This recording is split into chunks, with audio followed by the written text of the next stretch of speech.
ട്രിവാൻഡ്രംകാരുടെ സ്വകാര്യ അഹങ്കാരമായ പത്മനാഭപുര സംക്ഷേത്രത്തിലാണ് നമ്മൾ ഇന്നുള്ളത്. അപ്പം നമുക്ക് അവിടുത്തെ വിശേഷങ്ങളും വഴിയോര കാഴ്ചകളും കണ്ടാലോ.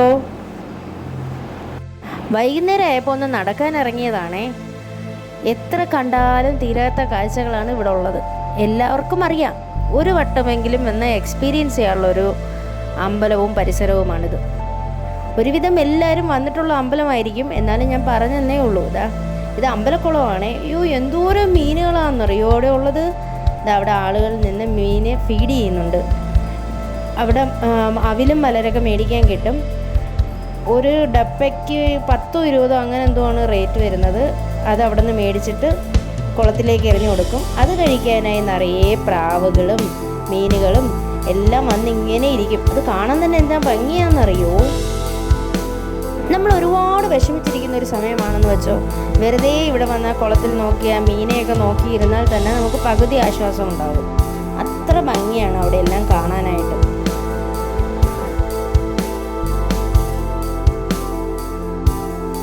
ഇവിടെ നമുക്ക് വാങ്ങാൻ കിട്ടാത്തതായിട്ട് ഒന്നുമില്ല. എല്ലാം നല്ല ചീപ്പ് റേറ്റിൽ നമുക്ക് മേടിക്കാൻ കഴിയും. ബാഗുകളൊക്കെ 200-250 രൂപ റേഞ്ചിൽ നല്ല അടിപൊളി ബാഗുകളാണ്. അതുപോലെ തന്നെ ചപ്പലുകൾ, കമ്മലുകൾ. കപ്പലിൻ്റെ വീഡിയോ എടുത്തുമ്പോൾ ചെണ്ട അടിക്കുന്ന ചേട്ടൻ പറഞ്ഞാൽ എൻ്റെയും കൂടെ വീഡിയോ എടുക്കണേ. അങ്ങനെ എടുത്തതാണേ. എന്തോരം ആളുകളാണെന്നറിയോ ഈ അമ്പലത്തിനെ ചുറ്റിപ്പറ്റി ജീവിക്കുന്നത്. ഒരുപാട് കച്ചവടം. മുല്ലപ്പൂ.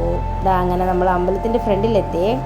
നിറയെ അലങ്കാര ലൈറ്റുകളൊക്കെ ഇട്ട് അലങ്കരിച്ചിട്ടൊക്കെയായിരുന്നു കേട്ടോ. നമ്മളന്ന് ചെന്നപ്പോൾ അന്ന് എന്തോ ഒരു പ്രത്യേകതയുള്ള ദിവസമായിരുന്നു. അതുപോലെ തന്നെ നല്ല തിരക്കായിരുന്നു. കൂടുതലും ഹിന്ദിക്കാരെയാണ് ഇവിടെ കാണാൻ കഴിഞ്ഞത്, മലയാളികളെക്കാളിലും കൂടുതൽ. അമ്മ അപ്പം തന്നെ ഒരു ബുക്ക് കൊടുത്ത് വായന തുടങ്ങി. എവിടെ ചെന്നാലും പ്രാർത്ഥനയാണല്ലോ മുഖ്യം. പ്രാർത്ഥിച്ചോട്ടെ.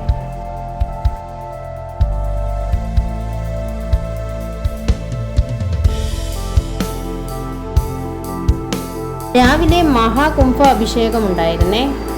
അതിന് നല്ല തിരക്കായിരുന്നു എന്നാണ് പറഞ്ഞു കേട്ടത്. അതേ തിരക്ക് തന്നെ വൈകുന്നേരങ്ങളിലും ഉണ്ട്. നല്ല ക്യൂ ഉള്ള ദിവസമായിരുന്നു. കണ്ടില്ലേ എന്ത് ഭംഗിയാന്ന് നോക്കിയാൽ അതിൻ്റെ പരിസരമൊക്കെ കാണാൻ. എല്ലാവരും ഫോട്ടോ എടുക്കാനും സെൽഫി എടുക്കാനും റീൽസ് എടുക്കാനും എല്ലാമേ അവരവരുടെ കാര്യങ്ങളുമായി നിൽക്കുന്നു. ഈ കുഞ്ഞു കുട്ടിയെ കണ്ടില്ലേ, നല്ല രസമായിരുന്നു കേട്ടോ. മിന്നിന്ന് പറഞ്ഞ കുളത്തിലൊക്കെ നോക്കിയതാ. അപ്പോൾ ചെണ്ടയൊക്കെ അടിച്ച് കൊടുക്കുന്നതാണേ കാണുന്നത്.